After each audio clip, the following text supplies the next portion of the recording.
And if you're going to reach your destiny, you have to learn to kiss things goodbye. You're not going to understand everything that happens. People may walk away. Life may not turn out the way you thought.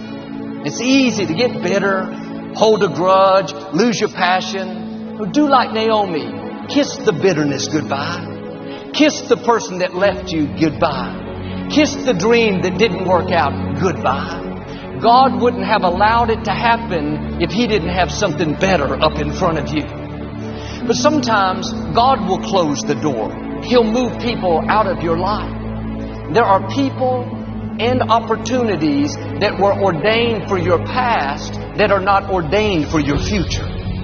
They were right for a season, but that season can come to an end. The key is how we handle the closed doors, how you handle the disappointments, how you handle the people that treated you wrong. Sometimes, instead of kissing them goodbye, we smack them goodbye.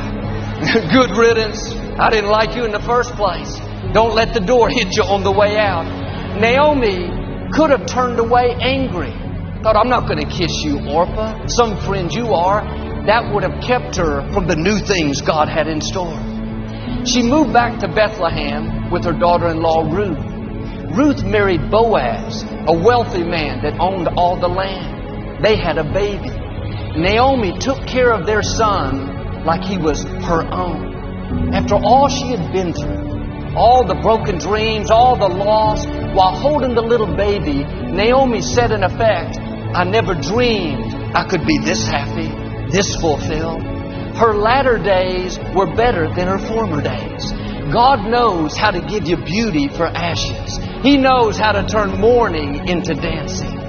But it would have never happened if she had not kissed Orpah goodbye. Are you at peace with your past? Or are you bitter over the loss? Upset because your plans didn't work out? Holding a grudge because that person walked away? It's time to kiss some things goodbye. Don't bring bitterness into a new year. Don't bring self-pity, a chip on your shoulder. That was in your past. It doesn't belong in the future. You cannot embrace the new things God has in store as long as you're holding on to the old. My father went to be with the Lord back in 1999, some 20 years ago. I lost one of my best friends. I still miss him, but I realized the loss of my father is in my past. It's not in my future.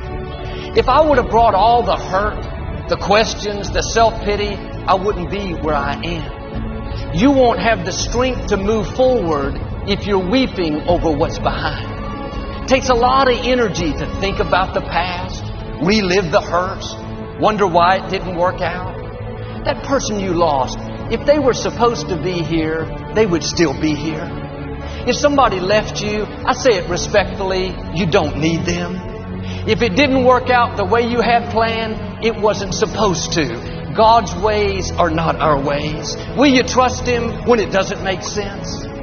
Start kissing things goodbye. You spend enough energy on the past, that doesn't take you anywhere. Kiss that disappointment goodbye. That door didn't close by accident. God is directing your steps.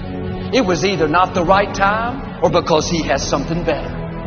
A friend of mine owned a very successful business. For years, he was a leader in his field, saw all kinds of growth and increase. He had big dreams to leave his company to his children, to continue the legacy. After 25 years, things started to slow down. The competition around him increased. So he started working harder, going in earlier. I would call him and he was meeting with staff at 6 in the morning. He was determined to make it work. He did everything he possibly could. But God is called the Alpha and the Omega, the beginning and the end. We get excited about the beginning, talk a lot about God doing a new thing, but we don't hear a lot about the Omega, the end. But just as God opens doors, sometimes God will close a door. He'll bring things to an end. And this can be hard for us because it feels like a setback. After all the hard work, my friend's company didn't make it. He was so discouraged.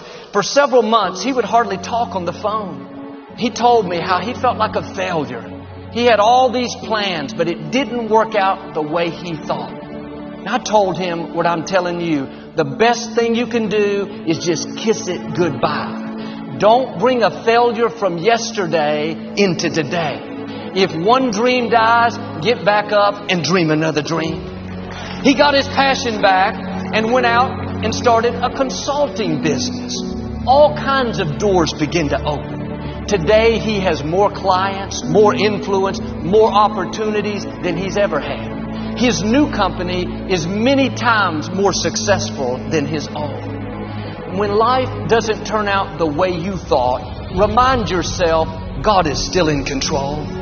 Instead of being sour, losing your joy, kiss the disappointment goodbye. Quit reliving mistakes you've made, things that you wish you would have done different. Wondering why it didn't work out. Like my friend, you may have done your best, given it your all, but it didn't succeed. Accept it as God's plan and move on. Our attitude should be, God, I trust you not just with my successes, I trust you with my failures. I trust you with the betrayals. I trust you with the things that don't make sense. When you kiss the past goodbye, it releases you into your future. You have to be at peace with what's behind you.